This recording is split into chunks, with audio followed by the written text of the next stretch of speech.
SNDP യോഗം കൂത്താട്ടുകുളം ശാഖയുടെ പോഷക സംഘടനകൾ ആയ വനിതാ സംഘം, യൂത്ത് മൂവ്മെന്റ് എന്നിവയുടെ സംയുക്ത ആഭിമുഖ്യത്തിൽ ബാലജന യോഗം, പ്രവേശനോത്സവവും ഏകദിന പഠന ക്യാമ്പും സംഘടിപ്പിച്ചു.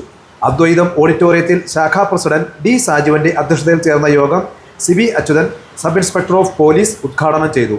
ലഹരിവിരുദ്ധ ബോധവൽക്കരണ ക്ലാസ് SI CB അച്യുതൻ നയിച്ചു. കുട്ടികളും മാതാപിതാക്കളും ലഹരിവിരുദ്ധ പ്രതിജ്ഞയെടുത്തു. രക്ഷിതാക്കളോട് എന്ന വിഷയത്തിൽ റിട്ടയർഡ് അധ്യാപകനായ CP രാജശേഖരൻ ക്ലാസ് നയിച്ചു. SSLC, +2 പരീക്ഷകളിൽ ഉന്നത വിജയം നേടിയ കുട്ടികളെ ആദരിച്ചു.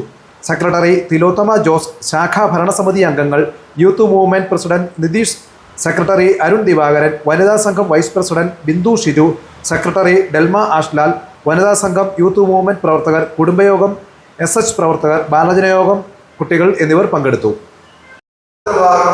ഗുരുദേവ നാമത്തിൽ തന്നെ നമ്മൾ ഓരോ പ്രവർത്തികൾ തുടങ്ങുകയും അവസാനിപ്പിക്കുകയും ചെയ്യുന്ന ഈ കാലഘട്ടത്തിൽ വലിയൊരു സന്ദേശം സമൂഹത്തിൽ നൽകാൻ കഴിയും. കാരണം ലോകത്ത് വിശ്വഗുരുവായി ഗുരുദേവനെ കാണുകയും എല്ലാ വിഭാഗം ജാതി മതത്തിൽപ്പെട്ട ആളുകളെ സ്നേഹിക്കുകയും ബഹുമാനിക്കുകയും ചെയ്യണമെന്ന് പറഞ്ഞ ആ മഹാഗുരുവിന്റെ പിന്തലമുറക്കാരാണെന്ന് അഭിമാനത്തോടെ പറയാൻ കഴിയുന്ന ഒരു നിമിഷം അല്ലെങ്കിൽ ആ അവസരങ്ങൾ നിങ്ങളുടെ ഓരോരുത്തരെയും പ്രവൃത്തി കൊണ്ടും നല്ല ഇടപെടൽ കൊണ്ടും ഉണ്ടാകുകയാണെങ്കിൽ ഇത് വളർന്ന് പന്തലിച്ച് വലിയ വലിയ അത്ഭുതം സൃഷ്ടിക്കാൻ കഴിയുന്ന ഒരു സംഘടനയാണ് നമ്മുടെ SNDP. 1903 ഈ സംഘടന രൂപീകൃതമാവാൻ മുതൽ ഇങ്ങോട്ടുള്ള പ്രവർത്തനങ്ങൾ പരിശോധിച്ച് നോക്കിയാൽ കാണാൻ കഴിയും. നിരവധി മാറ്റങ്ങൾക്ക് വേദിയായ നിരവധി അത്ഭുതങ്ങൾ സമൂഹത്തിൽ, അതുപോലെ തന്നെ സാമൂഹിക ഇടപെടലുകളിൽ കൂടെ മാറ്റിയെടുക്കാൻ ഈ സംഘടന കഴിഞ്ഞിട്ടുണ്ട്.